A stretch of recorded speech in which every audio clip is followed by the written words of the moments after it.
This opportunity, one of the few drivers notably that actually push starts himself on the way out of the grid. Everybody else gets a push from their mechanic, but he always tries his best to push start himself. He clearly feels that it will come in handy, that skill, later on, and he's absolutely right. Kian Fardin and Gerrit Skuddenov from Andrea Dupé and Adam Hideg, then Enzo Tarvanichkul and Nicholas Schaufler from Josh Graham and Jimmy Helias, Tobias Clausen, Marcel Kaspritsky, Sandro Perez, Salim Hana, Max Walton and Timo Ramakers. From Guy Halbach, Leo Brunner, Elliot Kaczynski, Kypras Jurse, Marty Rittonen, Nicolas Roos, Leo Robinson, Len Nays, Kirill Kutskov, Rolo Franco, Timotej Mikhailov, Giacomo Pedrini, Sasha Avril and Guillaume Bouzard that you just heard in the interview, starting for the back end of the grid with lots of determination behind the helmet to try to fight through the field as they make their way once again onto the hairpin, the lovely neighborhood and area of the Circuito Nazionale in Napoli. We have the sun all over the place and some Finnish drivers into the grandstands. Quite a lot of people surrounding the facilities as well. Thank you once again very, very much for showing up to the track. If you have nothing else to do and if you happen to find yourself near Naples or Pompeii, please pay us a visit because you won't regret it, with the World Championship taking us to Super Sunday with the Superheat and the finals kicking off tomorrow. So make sure to tune in, make sure to show up to celebrate the best young karting drivers in the world in the direct drive categories.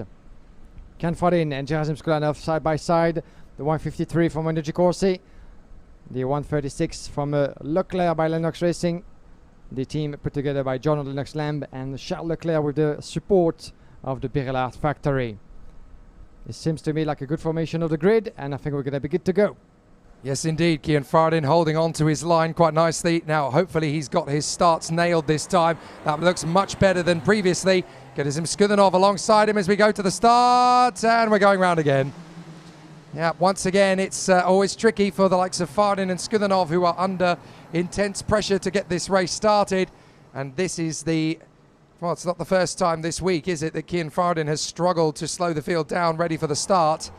He's got to be careful now. He is really flirting with getting under the nerves of race director Nigel Edwards, who will not be lost on the irony of the fact that it's the same driver again.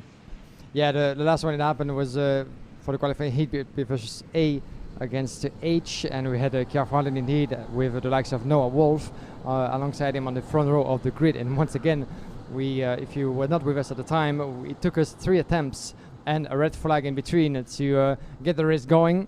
So this time around, 1 extra formation lap, a second attempt to the starting procedure. Let's see from Kian Fardin, the Swiss driver.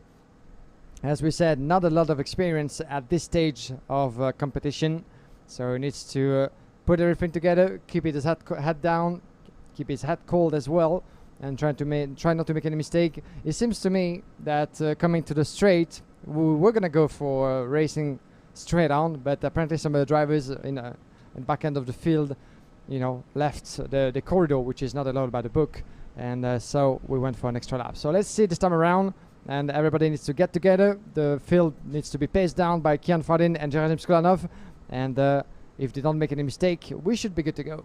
It's certainly better, but if there's another false start, you can bet your bottom dollar that there's going to be another red flag and another investigation for Kian Fardin. We don't actually know the outcome of the previous investigation. We'll try and update that a little bit later on, and I'm sure that will play out in the interim rankings if points have been accrued. Well, they come off the final turn. Is this going to be a cleaner start? It certainly looks a little bit better than before, and we're racing.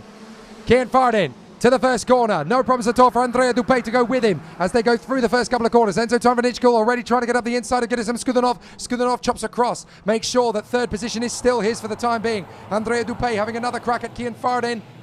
But this is all going to be a little bit edgy as Dupé actually goes into the back of Kian Fardin's bumper. And that's actually dented the front Sodi kart front fairing a little bit there. So he's got to be careful. Now, a dent is very different from a loose front fairing. So hopefully he's got away with that. But you've got to be careful as Enzo Tarvanichkul goes for broke into the hairpin. No problems, no waiting around. And he's into third already as, 2 karts have had a problem there. That looks to me like the 211 has already gone. That is Leon Brunner, and it looks like he's been collected by Len Nays, the Belgian, has already problems there for one of the Ward Racing karts going off. That's the 132 dropping it, and that is Elliot Kaczynski. So Kaczynski is out of this race nice and early, unfortunately.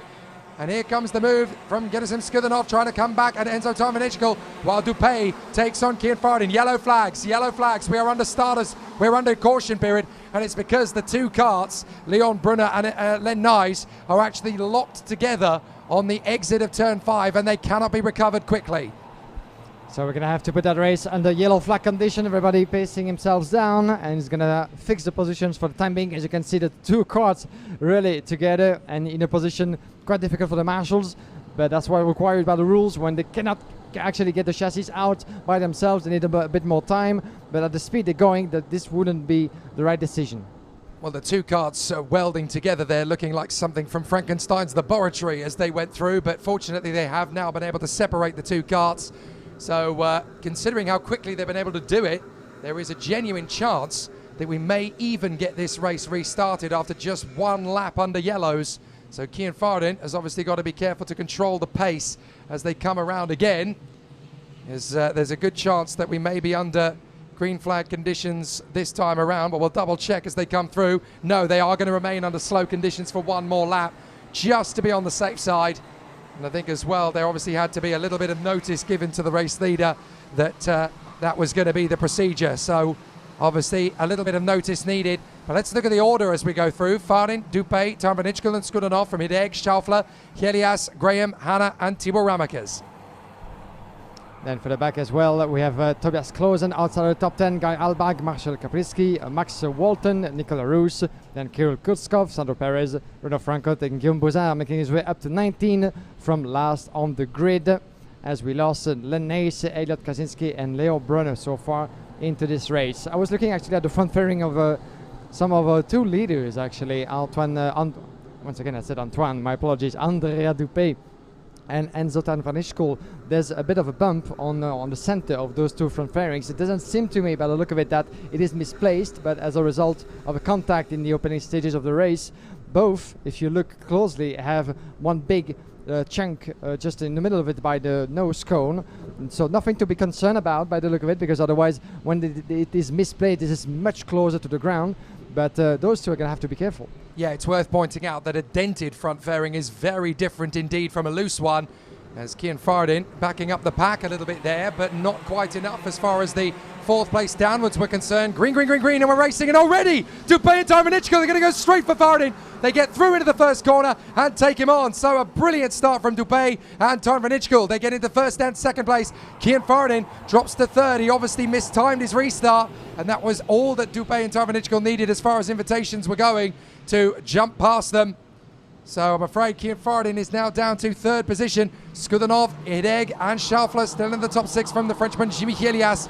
Then Joshua Graham ahead of Salim Hadda and Tibor Ramakers. And that's another exit. That's Tobias Clausen, the Danish driver. And it's getting pretty heated. Up the inside comes Adam Hideg. Squeezes Kian Fardin. Here comes Jimmy Helias to the far side on the right side. And now they're going to go through in the S's as Nicolas Schaufler finds himself in fourth position. Tucked up behind Gerasim Skudanov as Tarmanichkul is hunting for the lead into the final hairpin. Andrea Dupé going to try and hold on into the final hairpin. Slow in, fast out. Tarmanichkul's going to get alongside, and he's going to have to leave the space so that Tarmanichkul can go by. Enzo Tarmanichkul takes the lead in fine style, and up the inside that's Tibor Ramakers getting through on Jensen Graham. Yeah, beautiful performance, a beautiful piece of driving from those two, as we have a switch indeed. Enzo Tarmanichkul, your new leader. Look at how tight the field is. The 139 on your picture, this is Salim Hanna trying to give a hard time to a pole sitter, Kian Fardin, who tumbled down all the way down to 7th at the moment. So not the best of race to conclude this first part of the day before the lunch break, as they make their way onto the hairpin. And by the look of it, it seems to me, and Dupé is going to lose a position even too, because Gerasim Skudanov and Niklas Schloffer are going for the heat as well. And look at he keeps on fighting bravely, the Frenchman, to keep his position alive. The Gerasim Skudanov goes on the inside, take the place, and there's going to be a pile of positions lost in the process, because Schaufler, Hideg and Jimmy Elias as well were able to make their bit. Well, that guarantees the victory for Tarmanichkul. All this squabbling has given him the chance to go scot-clear. Helias and Fardin have both managed to get past Skudanov. Skudanov's tumbled all the way down to P6. Dupé and Schaufler have also managed to get through. It's a free-for-all through this field from second place downwards, as everybody is trying to have a piece of the action. Schaufler tries to get in on the inside of Dupé. They squibble through into the second corner, through the left, through the right of the S's, and then up to the hairpin at 5. It's all pretty tight and close-knit from second place downwards, but Enzo Tarvanichkel is having an absolute rout up front as he dominates, 2 seconds clear of everybody else thanks to the jockeying for position. So it looks as though the Thailand racer under Spanish license this week is going to be perfectly in position. Bit of a dive there on the inside from Salim Hanar to try and get through Schaufler. Didn't work, he ended up bouncing off the side pod, so he continues on in position, but it's all getting very heated for second downwards. Jimmy Elias and Jan Vardin, second and third, trying to fight a bit. Watch out for the energy course. The driver is not particularly happy. He's just turning to Jimmy Elias, who's going defensive, a bit wide, but it won't be quite good enough for the driver in third, Jan Vardin, to make his bid. Jarsim Skulanov actually under investigation at the moment. The driver in the 9th place, who tumbled down the order just a tiny bit. This is the final lap, ladies and gentlemen. The victory is out of contention. Enzo Tarvanichkel 2.6 ahead, but now for second place we have Jimmy Elias and Jan Vardin, second and third, split by pretty much nothing. And look at the front fairing of Jimmy Elias. It doesn't seem to be misplaced by the look of it, but he actually went through some trouble as well as for Enzo Tarvanichkel. So that's a sign of how competitive and how aggressive those races can be. To be fair, I think pretty much everybody in the top 10 has had some contact in the past 3 laps, so it's been very tricky. But Enzo Tarvanichkel running away with this out front as we look at Elias and Vardin still battling away for position, just trying to keep it nice and tidy as they come through the final section. But Enzo Tarvanichkel absolutely romping to the victory up front. Excellent run from the young Thai Spaniard. Second place for Jimmy Elias in front of Kian Vardin. Nicolas Schaufler hanging on from Dupé and Hanar, but what a crazy race. Had a very interesting battle. So certainly for Enzo Tarvanichkel, he holds on to his provisional second place in the interim rankings as the leading Tony Kart driver this week in the World Championship. Interestingly, I note he's actually had his flag changed since yesterday. He was running under the Spanish license yesterday. He now has the Thailand flag back again. Clearly, he wants the national anthem of Thailand to ring out tomorrow to emulate Alex Albon, the last racer from Thailand to win an OK Junior world title. Of course, in those days, it wasn't known as OK Junior. It was the KF categories back in those days. But what an opportunity this is for young Tarvanichkel to emulate his countryman, Alex Albon, who last lifted the title for Intrepid back in 2010 ahead of a chap called Max Verstappen. So an opportunity knocking there for Enzo Tarvanichkel as he gets another victory. That's second in the interim standings so far for the young Thai. He leads the way here from Jimmy Elias and Kian Vardin, then Nicolas Schaufler ahead of Andrea Dupé and Salim Hanar. Adam Ideg in front of Tibor Ramakers, Kirill Kutskov and Max Walton, the Australian, from Gerizim Skudanov. The epic drive from Guillaume Bouzard up to 12th. Renaud Franco, Timofey Mikhailov and Guy Albag. Then we have in 16 Nicolas Roos from Giacomo Pedrini, Joshua Graham, Leo Robinson, Sandro Perez, Sasha Avril, Marcel Kaprisky, Kipras Urs, Marty Rittanen, and missing out on this race, Tobias Klosen, Leo Brunner, Elliot Kaczynski and Len Nays. 7 laps completed and another strong results for Enzo Tarvanichkel, his third heat victory so far.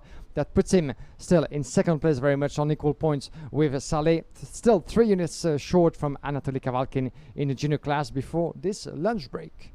So a fabulous morning's activity here from the FIA Karting World Championship, brought to you by MondoKart.com and Mumbai Falcons Racing. We are